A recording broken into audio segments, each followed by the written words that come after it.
Di sebuah hutan yang hijau dan tenang, hiduplah seekor tupai kecil bernama Tupi. Tupi dikenal sebagai tupai yang lincah dan ceria. Tapi ia juga punya kebiasaan yang berbeda dari tupai lain.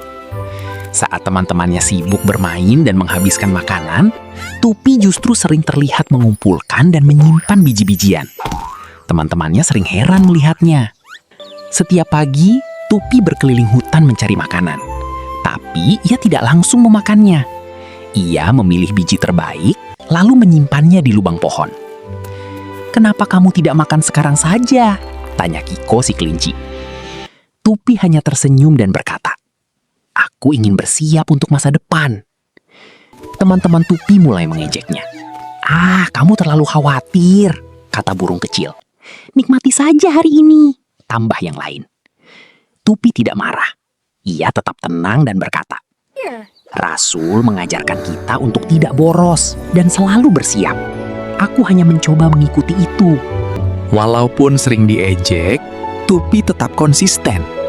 Ia percaya bahwa menabung adalah bentuk ikhtiar dan rasa syukur. Baginya, rezeki tidak hanya untuk hari ini, tapi juga untuk hari esok. Ia mengingat pesan bahwa hidup harus seimbang antara menikmati dan menjaga. Hari demi hari berlalu, dan musim mulai berubah. Hutan yang tadinya hijau, kini perlahan mengering. Buah-buahan mulai sulit ditemukan. Banyak hewan mulai kebingungan mencari makanan. Teman-teman Tupi mulai merasa lapar. Kiko si kelinci yang dulu mengejek, kini terlihat lemas. "Aku tidak menemukan makanan hari ini," katanya pelan.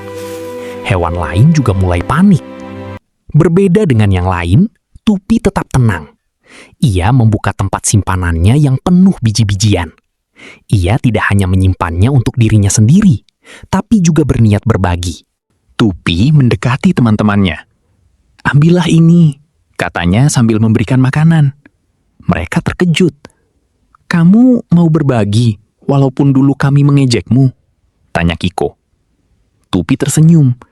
Berbagi itu lebih indah. Teman-temannya mulai sadar. Mereka merasa malu sekaligus terharu. Mereka baru mengerti bahwa kebiasaan Tupi bukan sekedar menabung, tapi juga bentuk kebijaksanaan. Tupi menjelaskan, menabung bukan berarti pelit, tapi kita belajar mengatur nikmat Allah agar bisa digunakan dengan baik, bahkan untuk membantu orang lain. Teman-temannya mulai melihat bahwa kesabaran dan konsistensi Tupi membawa hasil. Apa yang dulu dianggap aneh, ternyata menjadi penyelamat. Sejak hari itu, hewan-hewan lain mulai meniru Tupi. Mereka belajar menyimpan makanan secukupnya dan tidak berlebihan dalam menghabiskan. Tupi mengingatkan, dalam Islam, kita diajarkan untuk tidak boros dan tidak kikir. Kita harus seimbang. Menabung itu bagian dari menjaga amanah rejeki. Kini, hutan terasa lebih hangat. Hewan-hewan saling membantu dan tidak lagi hanya memikirkan diri sendiri. Mereka belajar arti kebersamaan dan kepedulian. Dari Tupi, si tupai kecil, kita belajar bahwa kebiasaan sederhana seperti menabung bisa membawa kebaikan besar. Bukan hanya untuk diri sendiri, tapi juga untuk orang lain.